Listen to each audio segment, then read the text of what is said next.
Assalamualaikum warahmatullahi wabarakatuh. Nama saya Muhammad Fael Pramana Putra dari kelas 8F. Sekarang langsung saja kita ke materinya. Beriman kepada kitab-kitab Allah Subhanahu wa Ta'ala. Pengertian beriman kepada kitab Allah. Iman artinya dengan sepenuh hati bahwa Allah Subhanahu wa Ta'ala telah menurunkan beberapa percaya. Iman kepada kitab Allah artinya mempercayai kitab kepada para rasulnya yang berfungsi sebagai penuntun kepada umat manusia dalam menjalani kehidupannya. Setiap orang yang beriman kepada Allah wajib beriman kepada kitab-kitab Allah.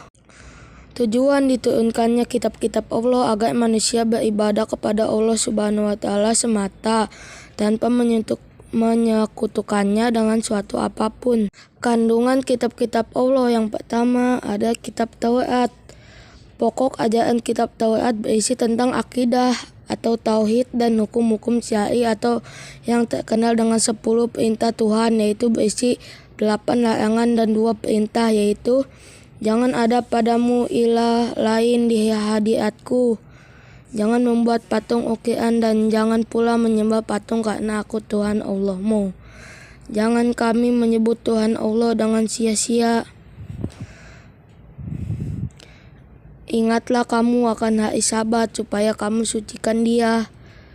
Berilah hormat kepada bapak ibumu. Jangan membunuh sesama manusia. Larangan berbuat zina, larangan mencuri, larangan menjadi saksi palsu, dan larangan berkeinginan memiliki hak orang lain. 2. Kitab Zabur. Isi kandungan kitab Zabur berisi kumpulan pujian kepada Allah atas segala nikmatnya. Kitab Zabur juga berisi zikir, doa, nasihat, dan hikmah. Kitab Zabur merupakan petunjuk untuk kaum Nabi Daud alaihissalam. 3. Kitab Injil. Isi kandungan kitab Injil adalah ajaran untuk hidup dengan zuhud. Karena pada masa itu orang-orang Yahudi sedang dilanda kerakusan dan ketamakan kepada harta. Isi kandungan kitab Injil sama dengan kitab-kitab sebelumnya. Namun sebagian menghapus hukum-hukum yang tertera di kitab Taurat yang tidak sesuai di masa itu. 4. Kitab Al-Quran. Isi ajaran Al-Quran sendiri sebagai kitab suci umat Islam. 1. Tauhid, yakni tentang keimanan kepada yang gaib, kitab Allah dan akhirat. 2. Syariah, berisi hukum-hukum Allah. 3. Akhlak, yakni tentang pedoman berakhlak. 4. Ibadah, yakni tentang ketentuan hubungan manusia dengan Allah. 5. Muamalah, yakni tentang ketentuan hubungan dalam kehidupan sosial. 6. Sejarah, berisi tentang kisah-kisah para nabi dan rasul dan umat terdahulu. 7. Wa'ad dan wa'id, artinya janji Allah kepada orang yang beriman dan kepada orang kafir akan adanya balasan di hari kemudian. Dan kelima ada suhuf. Suhuf artinya kumpulan wahyu Allah yang dalam bentuk lembaran-lembaran terpisah. Suhuf diberikan kepada Nabi dan Rasul Allah yang berisi hukum dasar sebagai pedoman untuk menyiarkan agama kepada umatnya. Suhuf diturunkan oleh Allah seperti kepada Nabi Ibrahim dan Nabi Musa alaihissalam. Nabi yang menerima suhuf antara lain Nabi Adam alaihissalam menerima 10 suhuf, Nabi Ibrahim alaihissalam menerima 30 suhuf, Nabi Syed alaihissalam menerima 50 suhuf, dan Nabi Musa alaihissalam menerima 10 suhuf sebelum diturunkannya kitab Taurat.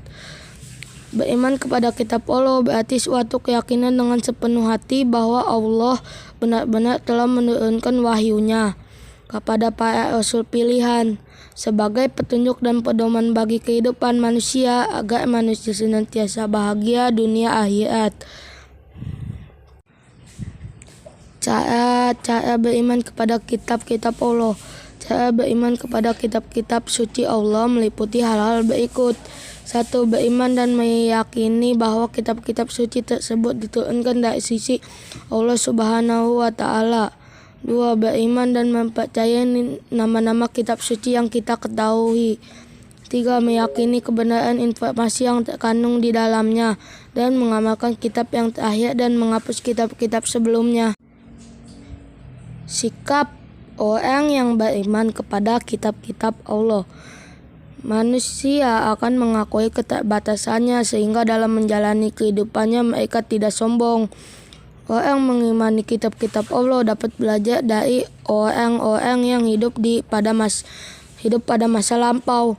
Orang-orang yang mengamalkan isi kitab terlihat dari sikap keseharian, yaitu bersikap jujur, amanah, bersyukur, bertanggung jawab, disiplin, dan sebagainya. Menampilkan sikap mencintai Al-Quran sebagai kitab Allah. Sikap orang yang mencintai Al-Quran: 1. Membaca Al-Quran secara rutin. 2. Memahami isi Al-Quran. 3. Mengamalkan dalam kehidupan sehari-hari. Cukup saja materi untuk hari ini. Sekian, terima kasih. Wassalamualaikum warahmatullahi wabarakatuh.